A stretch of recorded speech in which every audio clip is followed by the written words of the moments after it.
खोर्धा जिला बोलगोड़ ब्लॉक कड़ब पंचायत गोड़ीपाटना मौजा स्थित बहु पुरातन प्रसिद्ध मां सिंदूर मुंडी पीठ जहाँकि सर्वे पहाच पाददेशରେ अवस्थित घंच प्राकृतिक बनानी मध्य प्रत्यक्ष ठाकुराणी मां सिंदूर मुंडी पीठ प्रकृतिर अनुपम रूप से परिवेशित विचित्र बनानीटी बौद को छुईवा छुईवा सह पक्षींकर कागल सदाजेपरी स्वर्गपरी मन हुए कहीं कालू मां सिंदूर मुंडी खोला आकाश तले शियाली रटामूल पूजा आसुंट मां को नहीं अनेक लोक कथा रही मां भक्त मानकर मनस्कामना पूरण करुथिबारु श्रद्धालु भक्तंकर सर्वदा भिड़ जमी जाए एपरिक महिमामयी शक्तिपीठ भाव में यह अंचल तथा अंचल बाहर बेस विख्यात यह पीठ को प्राकृतिक सौंदर्य और मां आशीर्वाद प्रत्यह बहु श्रद्धालु पर्यटक बेस आकृष्ट हो आसुंट वर्ष सारा लोकारण्य होता है निर्बंध विवाह सभा समिति बंधु मेलन विशेषकर पिकनिक एठारे नीतिदिनिया कथा यह पीठटी जातीय राजपथ 57 पिचुकोड़ी ठारू 25 किलोमीटर अटे किंबा टीकातल ठारू 10 किलोमीटर अटे जहाँफल एठाकु सारा वर्ष बहु पर्यटक मां दर्शन करने सहित पिकनिक करने आसी था किंतु मां को आस्थान और मंदिर उच्च कोटीर निर्माण अर्थ अनुदान मंजूर सहित पर्यटकों सुविधा निमंते मंदिर आलोकीकरण पानी जल व्यवस्था जल निष्कासन सहित मौलिक सुविधार व्यवस्थाकरण अनुदान आवश्यकता रही तेबे यह स्थानटी ओडिशार अन्य एक पर्यटन स्थली भाव में परिचित हो पारता जहाँफल स्थानीय अंचल सामाजिक और आर्थिक क्षेत्र में उन्नति हो पारता तेबे जिला हो बा ब्लॉक एबे भी बहुत शक्तिपीठ रही जहाँ लोकलोचन को आसी पारुना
खाली लगे जानती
मुंडी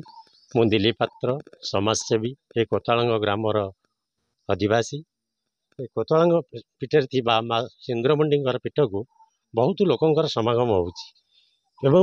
मानसिक पूर्ण हेतु बहु दूर दूरांतर लोक आसती किंतु माँ सिंदूरमुंडी आम ग्राम निकटर थिबा एक पहाड़ रे दीर्घ 500 वर्ष धरी पूजा पाउतिले किंतु तांकर सेठार असुविधा हबारु जो पूजक पूजा करुले सेठी असुविधा हबारु माँ तांको स्वप्नादेश करथिले स्वप्नादेश फल माँ सरदेई एठी आसी आज सिंदूरमुंडी नाम पूजित होउछन किंतु एठारे एते अवहेलित रहुची